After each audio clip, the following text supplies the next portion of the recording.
what are some of those key things at the individual level, if I'm trying to be a better leader, that you've learned can be most helpful? A couple of things. One is we have this idea of your leadership signature.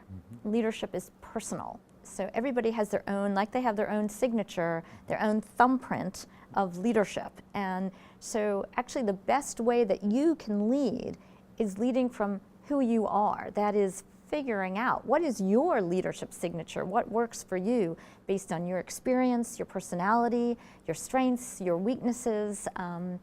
So thinking about and being strategic about building on your strengths and being more of the leader that is in your particular signature.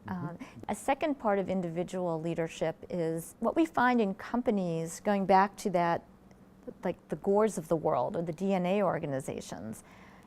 If the world is going to have more entrepreneurial leadership at all levels, then the other piece at the individual level is what we, or theoretically we call leadership self-efficacy. That is, people need to believe that they can be leaders, that they can take a step and actually make something happen. And so there's a mindset that goes with thinking that you can lead, and it's extremely important for any leader, individual leader, to have that.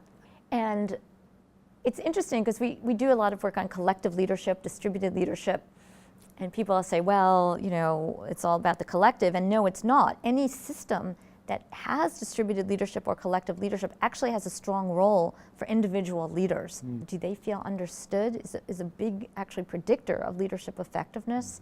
And then creating the structures and processes to just make it happen. How do we get to the vision? And so those are 4 capabilities that we have found to be important, and I think they're all important. Here at MIT, what we find is that what resonates the most in terms of what people learn from us about leadership, often it really focuses on the sense-making dimension.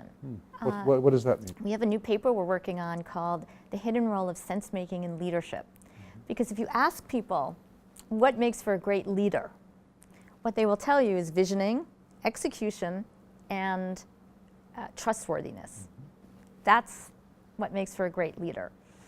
And they don't mention sense-making at all. And yet all of the leadership stories, we have story after story, we have great people, as you well know, coming through the Leadership Center. So whether it's Alan Mulally doing the change at Ford Motor Company, or Laurent Lamothe helping Haiti to come out of the earthquake, huge amounts of sense-making are necessary to understand the context in which you're operating so as to be able to have your actions be the best possible.